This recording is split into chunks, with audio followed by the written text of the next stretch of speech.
Hello, my name is Robert Dean Steele, and this is Pastor to Pastor. We've been talking to young pastors and pastors in general, and I want to just give you a little piece of advice. If a community already has a large number of churches, don't delude yourself with thinking that if you start a new, exciting church, that it would be different than all the rest. It won't.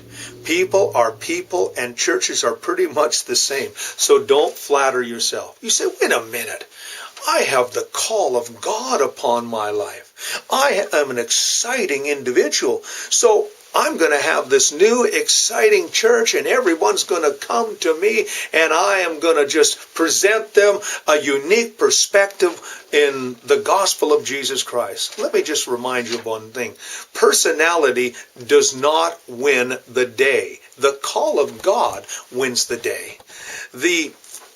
The wonderful gifting that you have is great, but maybe it's not for that community. And don't sit there and delude yourself by thinking, well, I'm God's man of faith and power in this great hour. And, I'm going to do something different than nobody else has done. Let me tell you something. There's a lot of churches out there. And there's a lot of great pastors out there. And there's a lot of great churches in that city.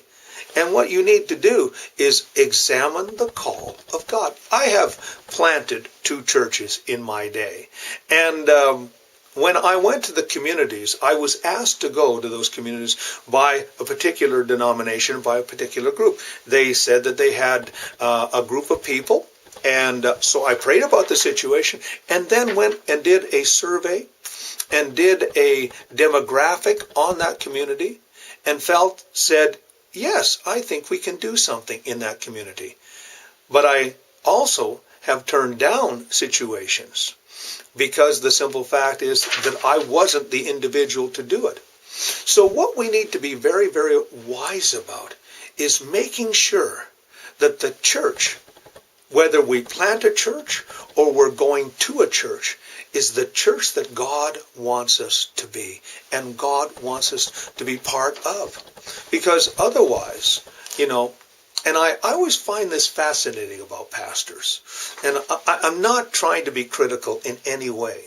But you see, some of us have this Messiah complex. The reason I say that is because I myself suffered from the Messiah complex. Let me explain. My first 2 churches, I did so very, very well.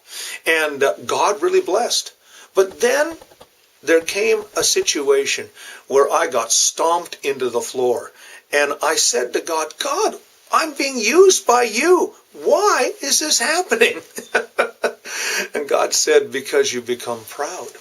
Because you become arrogant. You don't need me. And I realized, yes, I do need you, God. God, I need you to be the one leading and guiding and directing me through this whole process. You have to be like Moses and say, Lord, if your presence doesn't go before me, I am not going. If your grace is not going to be there, then I don't want to be there. Because the grace of God will keep us where the will of God takes us. But if we go there in our own will, what's going to happen is God may be graceful or God may not be graceful. So in that situation, understand this. You know what? If God calls you a community, you go. But make sure God is calling you to the community. I can't tell you how many times I've met pastors who've gone to places that are warm, places that are beautiful, because they believed that God had called them to be there. You know what the reality was? It was them that was called. They called themselves. And then they wondered why things weren't happening. Make sure that you have the mind of Christ before you do anything. Be like Moses and say, Lord, if your presence doesn't go before me, I am not taking one step. If the will of God is not leading you there, then don't go. Because I can guarantee one thing will happen. You will fall flat on your face. Because God's not going with you.